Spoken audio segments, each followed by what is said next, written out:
My review of Star Wars Rebels Season 3, Episode 19, Twin Suns. So, I'm going to begin with some non-spoiler stuff because there's a lot of stuff in this episode that needs to be addressed. First, so, to begin with non-spoilers, I enjoyed this episode. In a few areas, it did not go exactly the way I anticipated. If you had watched my review of it, and not, sorry, my predictions, you would know. You would know what I predicted. And lots of those predictions, I think, turned out being wrong. The one was close to being correct. I'll begin, after I go over the episode overall, I'll talk about my predictions and what I got wrong and what I got right. So, as I said earlier, I thoroughly enjoyed this episode. I thought it was a neat addition, and I really loved the ending of it. It was, how do I want to put it? It was just, sometimes, no, oftentimes there's just endings you just don't know how to describe, and this is one of the endings. So good, beautiful, I think is a good word to describe it. Beautiful, maybe a bit somber, but hopeful at the same time. So, spoiler-free review done. Now on to spoilers. So, let's see. The biggest thing is I thought there was no need with the no kind sorry. Trying to put this episode into words may be actually more difficult if you haven't watched it and you've already gone beyond this. And now you're in this section. Don't know why you're still here, but let me continue anyhow. So I'm going to say, let's start chronologically with the beginning of the episode. This is probably going to be one of my longer reviews, so bear with me. So it begins with Darth Maul on Tatooine, him essentially going crazy, but getting, no, he seems like he's going to go crazy, but he collects himself, and then he uses the holocrons to draw Ezra to Tatooine so Ezra can draw Kenobi out, which occurred. So that was kind of neat. And also, because part of the scenes there in this episode, some of the first shots from the trailer, the mid-series trailer, were in this episode, and they edited those scenes to take out Zeb's snoring for the trailer, but they were in for the final episode, which I think gave it a little more impact in the trailer than it did in the episode. But, you know, they got to hype up the trailer. Makes a lot of sense. And then I thought it was neat, how Ezra decided to just sneak off. Basically, conversation with the deck person, whoever's in charge of the deck sergeant. I don't know what that person's rank was, but I think he was like, he was in charge of the deck. Let's just call him the deck sergeant. And unless he was something else. And if you hear something about who that person is, let me know in the comments down below. But anyhow, I thought it was neat how he brought up munitions and, oh yeah, AP5 sent them over them. Yep, of course. Like, they didn't even question that I came from AP5 when Ezra probably just grabbed them crates randomly. And then Kaji asked, any of the fighters prep and just the trainer, so Ezra went to take the trainer, the A-Wing trainer. And I thought also neat that scene, so Chopper was there and then like looking and then he leaves. At first I thought he was actually going to do something useful, something productive and not annoying well, annoying for Ezra but good for the rest of the crew, the rest of the main characters by telling them what Ezra was doing, but no, he just snuck into the trainer with Ezra. Just so funny. But anyhow, on Tatooine, they use the holocrons essentially as some of the pieces of the holocrons as a compass, and then landed in the canyon, a Jordan race, something like that canyon. It's a canyon of some sort. Maybe it was Beggar's Canyon. I don't know. But if you know, let me know for sure down below. I'm sure they're going to confirm it in Rebels Recon, which I have not yet watched. But anyhow, basically, Maul essentially, I think, bribed the Tusken Raiders to attack Ezra, and so that ended up resulting in the A-Wing trainer's destruction, which I don't think things are going to be super pleased about when he gets back to the base, or they don't show that. reaction at the end, I think they won't be pleased. And then the Maul killed off the Tusken Raiders he bribed, which was interesting. Maul definitely did not want anybody to know. And then of course they wander in the desert. That when Ezra and Chopper reached the end of the canyon and decided, like, their argument about which way to go kind of mirrored the argument between R2-D2 and C-3PO. So after Chopper ran out of power and Ezra collapsed of exhaustion, Jin, the, no, every, like, no, sorry, let me collect my thoughts. So after they essentially quit, they, passed out, whatever term you want to use, like, Ezra briefly woke up thinking he heard Maul and then he passed out again. And then in the next scene, it's later and we just see the person's boots and the bottom of his robe. I guess it means that it was Obi-Wan Kenobi, or Ben Kenobi as I'm pretty sure he's going by now at this point. So, in there, that's, so he builds a fire. I'm thinking, why do you build a fire on a desert planet that's already scorching hot?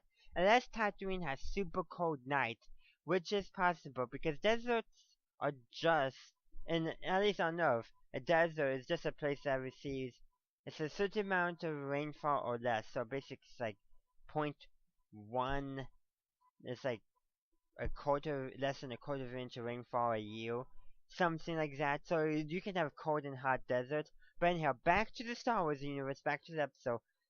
So I'm guessing Tatooine gets cold nights. I'm pretty sure somebody will ask that question out there. Star Wars Explained actually might know that a little better than I would. So I know he puts out a view. He'll be putting out his view Sunday, sometime Sunday. So yeah, I guess I'm shouting him out unintentionally. But hey, I enjoy his channel thoroughly. Anyhow, so saw that burning the fire thing was real, but it's kind of neat to get some light so they can see. And Ezra and Obi and Kenobi have a conversation. So I kind of, expected, based off of what Ezra was saying, Kenobi saying, well, I may not be the person, but I'm making sure the person who will be the person grows up, or something along that line, which is kind of one of the predictions I got wrong, but I got right, too. I got wrong who he spoke to, because he essentially revealed that he's there protecting Luke to Maul in a later scene. I saw he would reveal that to Ezra just by simply saying, no, my fight's over, this is where I need to be.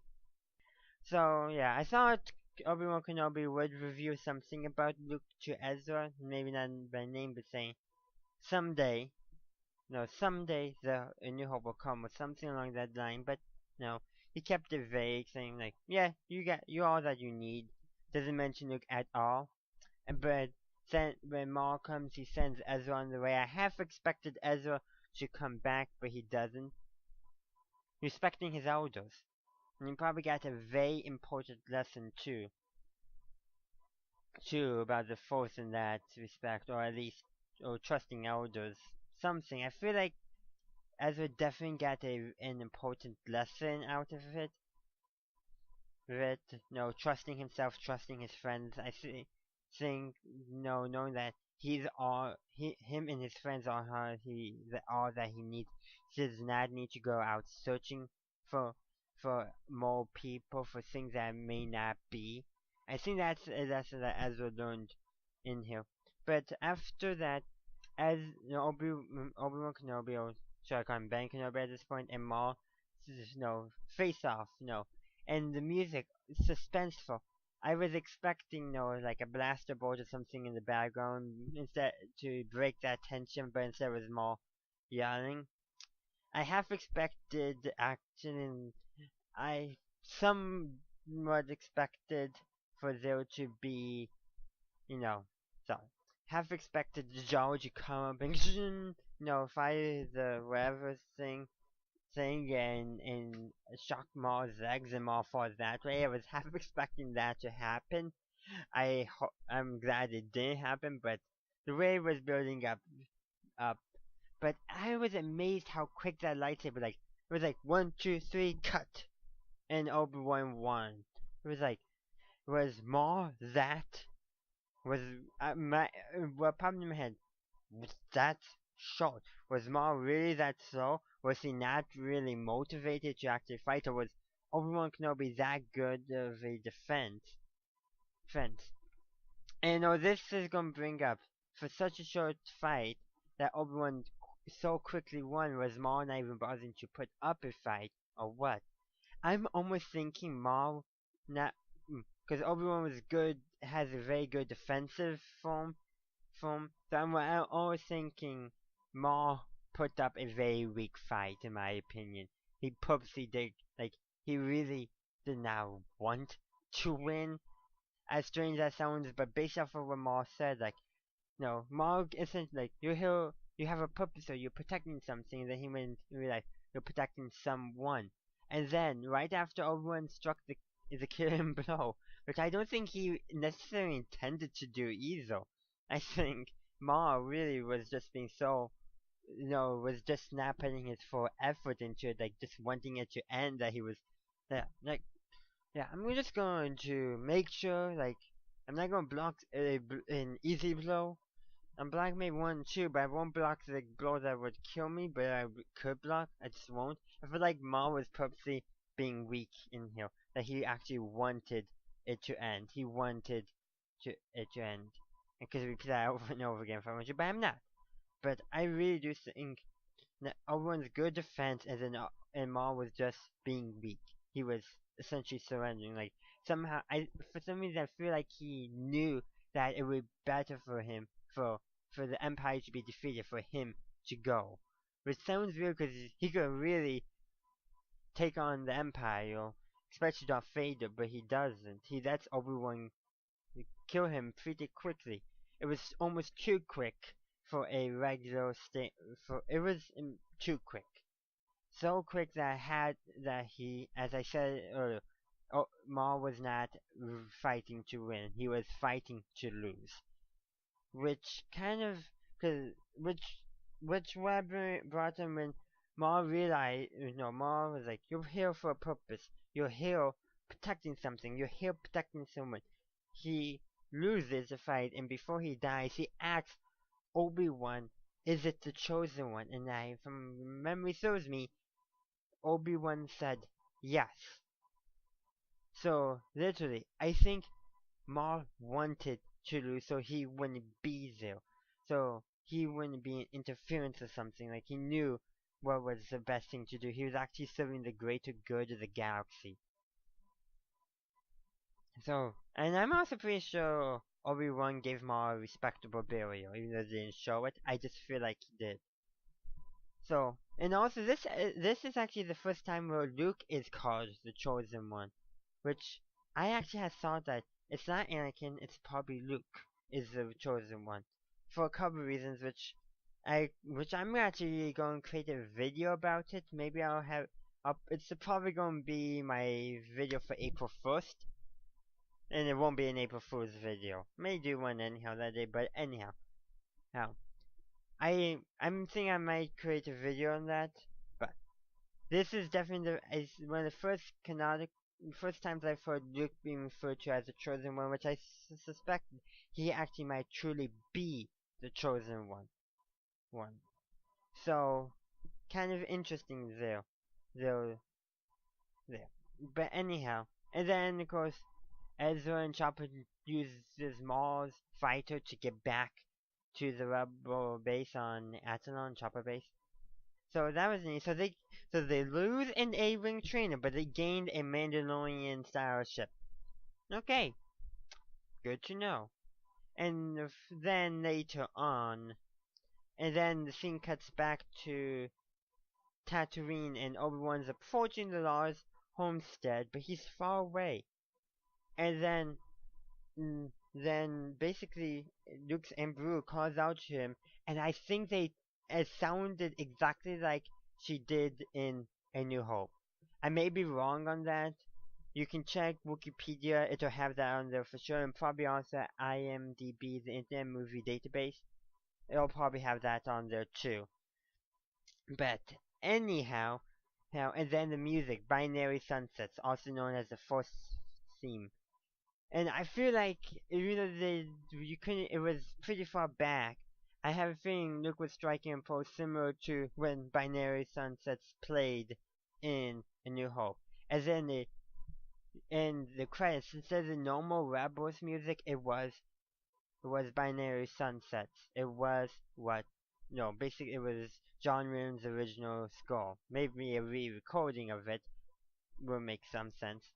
But anyhow, a few other things I want to mention besides these borrowing things from the original trilogy. The illusion I mentioned earlier with Chopper and Ezra arguing about which way it's going to be an allusion to R2-D2 and C-3PO arguing about that.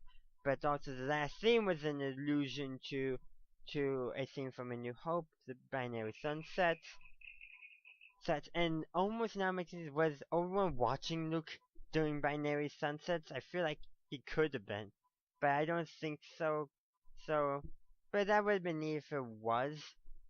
And just to end off a few other things, when we're first shown Tatooine in the beginning, I wish I mentioned this at the beginning, but I'm mentioning it now. The look of it, the dunes and sand, it looks like Ralph McCoy's sketches. I don't remember seeing any of his, but it's his style of it looks like his style of artwork, which I think was very neat and very original. Or maybe, original in another direction, no. Just the way it looks. Gives it a unique. A lot of the background stuff does look like Ralph McCoy art through all of Rebels.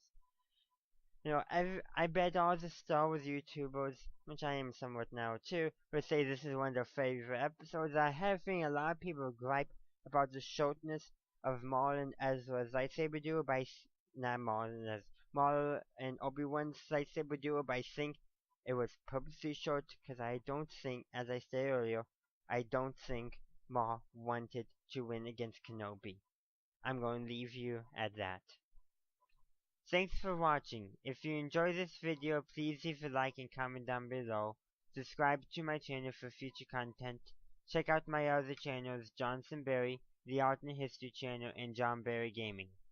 Check me out on social media, Facebook, Twitter, and Google+. Support me on Patreon, and check out my website. Links are in the description down below. Have a good day, a good night, wherever you are. Have a good one.